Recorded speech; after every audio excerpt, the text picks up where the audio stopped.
Christian जो politics है, यहाँ पे हम किन्नर समाज को ना के बराबर मान्यता है।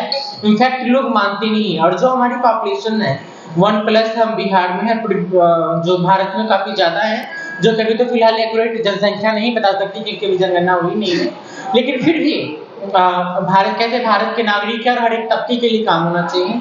तो ट्रांसजेंडर कम्युनिटी जो है ये भारत की सबसे पिछड़े तबके हैं। इनफैक्ट हम SC/ST कम्युनिटी की बात करें, उनके पास घर है, चाहे उसकी आप लोग का राशन कार्ड, आधार कार्ड वगैरह ये सब सर से मैं बात कर रही SC हमारे समाज में कहते हैं कि SC/ST कम्युनिटी सबसे पिछड़ी हुई है और इनको समाज के मुख्य धारा से जोड़ने के लिए गवर्नमेंट पॉलिसीज लॉन्च करती हैं। पॉलिटिशियन भी आवाज उठाते, बहुत सारे पॉलिटिक्स के रिजर्वेशन दिया गया। बट अगर हम बात करें किन्नर समुदाय की, इनके लिए तो कोई आवाज नहीं उठाई गई। अगर बाय द वे कोई आवाज उठी भी है तो सिर्फ फाइल और पेपरों में चीजें कानून अमेंडमेंट होके रह गई, ग्राउंड लेवल पे नथिंग, कुछ भी नहीं है। और जब हम बात करें आवास योजना, प्रधानमंत्री आवास योजना दे रही है, तो उसके अंतर्गत सारी गरीब लोगों को घर दिया। क्या हम गरीब नहीं है? हमारे पास तो ना माँ बाप है, ना भाई बहन है, ना दोस्त है, ना रिश्तेदार है, ना घर है, कुछ भी नहीं है। इनफैक्ट हम लोग मजबूर होते हैं कि 1000 का हमें 5000 में लेना पड़ता है। तो ऐसी परिस्थितियों का हम लोग सामना कर रहे हैं, इनफैक्ट सारे लोग कर रहे हैं। तो अगर प्रधानमंत्री जी हमारे लिए काम कर रहे हैं, हमारे लिए सोच रहे हैं, तो पहले उनके लिए मेरे सामने मेरा एक क्वेश्चन है कि मेरी एक रिक्वेस्ट भी आप कह सकते हैं कि किन्नर समाज को एटलीस्ट पहले एक आवास मुहैया कराया जाए। प्रधानमंत्री आवास योजना, मुख्यमंत्री आवास योजना, किसी भी पॉलिसी, कोई भी प्रोजेक्ट लॉन्च करके एटलीस्ट उनको एक आवास मुहैया कराया जाए, क्योंकि सबसे बड़ी दिक्कतें आवास की हैं। और क्या समस्या है और आपकी भारतीय जनता पार्टी से आप लोग क्या उम्मीद है? बिल्कुल, देखिए भारतीय जनता पार्टी, मैं किसी पार्टी के समर्थन नहीं करती, लेकिन भारतीय जनता पार्टी की बात करती, इन्होंने हमें पूछना, समर्थन ना समर्थन बात की बात है, पहले पूछने की बात बनती है। आज तक किसी पार्टी ने नहीं पूछा, लेकिन भारतीय जनता पार्टी ने आमंत्रण भी दिया और पूछा भी। इसके लिए मैं उनको धन्यवाद करती हूँ।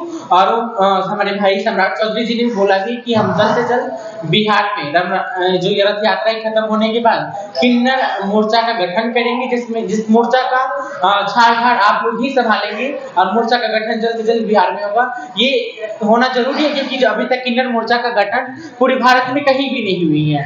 तो इस टाइप की जो काम है, गठन का आयोजन होगा, गठन बनेंगी, लोग जुड़ेंगे, तो हो सकता है कि आने वाले टाइम में वो पॉलिटिकली भी आगे आए, टिकट भी लें और इलेक्शन भी लड़े।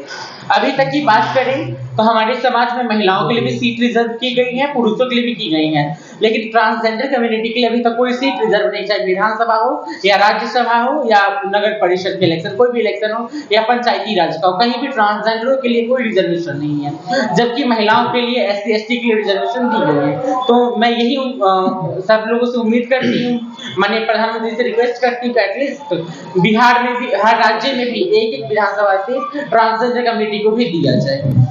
आप लोग 5 लोग आए हुए हैं, सभी एक ही जगह से हैं या देश के कोने-कोने से आप लोग हैं? हाँ, मोस्टली सब लोग बिहार से ही हैं, कुछ लोग कोलकाता से भी हैं। हम तो ऐसे भी माइग्रेट होते रहते हैं, हर जगह के लोग होते हैं। आप क्या कुछ कहना चाहेंगे? मैं यही कहूँगी कि ट्रांसजेंडर के प्रति काम किया जाए और उसको आगे बढ़ाया जाए। किस तरीके के काम चाहती हैं आप? हम लोग जॉब करना चाहती हूँ, हम लोग को सरकार तो बोल दिया कि हाँ जॉब है, लेकिन आज तक किसी भी ट्रांसजेंडर काम कहाँ कर रही है, कहीं भी तो कोई काम नहीं है। अच्छा, कहीं कोई जो जॉब में है उन्हें क्या परेशानी, उन परेशानियों के बारे में कुछ? जॉब में हम लोग कहीं भी जाते हैं, हम लोग का जॉब नहीं होता है।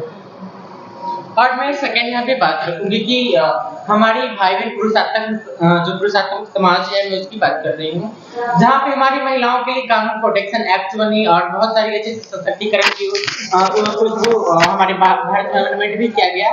बहुत बार उसको फिर से करेक्ट करके अमेंडमेंट भी की गई। बट अगर हम ट्रांसजेंडर प्रोटेक्शन एक्ट की बात करते हैं, 2019 में लागू हुई, बट उसके बाद भी रोज ट्रांसजेंडरों के साथ बिहार में रेप, मारपीट, ऐसी हत्याएं होती रहती है। लेकिन आज तक अगर हम स्पेशली बिहार सरकार की बात करें, एक सिंगल डेटा बिहार सरकार के डेटा में नहीं है कि किसी ट्रांसजेंडर का रेप हुआ, FIR लॉन्च किया गया है, या मारपीट हुआ, FIR लॉन्च किया गया, सिंगल पर्सन नहीं है। सेक्सुअल असॉल्ट बहुत ज्यादा होता है। सेक्सुअल असॉल्ट, इनफैक्ट जो पॉलिटिशियन की हम बात करें, सरकारी ऑफिसर, मैं एक कार्यकर्ता हूँ, सामाजिक कार्यकर्ता। इनफैक्ट मेरा काम होता है तो उसमें भी ऑफिसर जब हम जाते हैं सचिवालय या अगर किसी भी सरकारी जगह पे, वहाँ मैडम आप एनजीओ चलाते कुछ है नहीं क्या, ऐसे चीजों को हमें सामना करना पड़ता है। आप किसी महिलाओं से तो ऐसे नहीं करते हैं। यानी आज़ादी के 70 साल 75 साल हो गए, लेकिन अब लेकिन तक हमें कोई आजादी नहीं है। और हमारी आजादी है ना सिर्फ पेपरों में और आपकी फाइलों में, उससे ज्यादा हमारी आजादी ग्राउंड लेवल पे कुछ भी नहीं है। आज भी हमें सेक्सुअल असल्ट का सामना करना पड़ता है और हम रोज सेक्सुअल हरासमेंट को फेस करते हैं, घर परिवार ऑफिस एटसेट्रा। मैं खुद आरा जिला की रहने वाली हूँ, मेरा आरा में ही घर है। मेरे साथ तो ये हमेशा होता है, घर से बाहर निकलो तो अरे ये डांस करती होगी, ताली बजाती, लेकिन ऐसा नहीं है। हर एक खुशी में तो आप लोग सबको अपने बलैया देती हैं, दुआएं देती हैं, वही लोग आपको। लेकिन अब की किन्नर ये सब चीज नहीं करना चाहती है। नहीं, अगर सबसे बड़ी बात है कि सब महिलाएं एक समान नहीं होती, सारे पुरुष एक समान नहीं होते और सबकी प्रोफेशन डिफरेंट डिफरेंट होती है। कुछ हमारी बहनें बधाइयां भी करती हैं, कुछ हमारी बहनें बस भी मांगती हैं और कुछ हमारी बहनें कलेक्टर भी है, कुछ डीएसपी भी है, कुछ जज भी है, कोई फैशन मॉडल भी है, कोई डॉक्टर भी है। तो हम सारे क्षेत्र में कार्यरत हैं। मेरा सवाल है कि जो जैसा भी आपने कहा कि कुछ डॉक्टर, कुछ कलेक्टर, कुछ उच्च पद पर, क्या उन लोगों ने आप लोगों के समाज के उत्थान के लिए कोई कदम नहीं उठाया? बिल्कुल नहीं। सबसे बड़ी कमियां तो वही है ना कि जो लोग जहाँ सेटल है, एक कम्युनिटी की दायरा इतनी बड़ी भारत की है कि उनके पास इतनी पावर नहीं है कि जब हमारी गवर्नमेंट हमारे बारे में नहीं सोच रही, कोई सिंगल पर्सन मान लीजिए 50,000 या लाख रुपए कमा रहा है तो कितना 2-4-10 के लिए सोचेगा, इससे ज्यादा की थोड़ी सोचेगा। तो पहले तो गवर्नमेंट में अपनी पॉलिसीज लॉन्च करनी चाहिए और जो गवर्नमेंट ऑफिसर्स हैं उनको अवेयर करना चाहिए। इनफैक्ट कुछ कम्युनिटी माफिया कह सकते हैं हमारे बिहार में भी हैं, जिनके पास सारे फंड प्रोजेक्ट सब जाते बताते कोई काम नहीं हुआ, आज भी उनको पेट भरने के लिए उनको रोड पे जाना पड़ता है। इससे बड़ी बिहार की नाकामयाबी में क्या ही दिखा सकती हूँ। आप जो नहीं करना चाहती, जो नई लाइफ एक नॉर्मल तरीके से जीना चाह रही है, जिनके सामने बहुत सारे स्ट्रगल है और पढ़ी लिखी भी है, तो मैं गवर्नमेंट से हाथ जोड़ के रिक्वेस्ट करती हूँ कि जैसे केरला गवर्नमेंट ने 1% हॉरिजॉन्टल रिजर्वेशन ऑल डिपार्टमेंट्स में ट्रांसजेंडर को दिया, उसी प्रकार बिहार में भी ट्रांसजेंडर कम्युनिटी को एटलीस्ट कुछ % हॉरिजॉन्टल रिजर्वेशन सारे डिपार्टमेंट में दिया जाना चाहिए।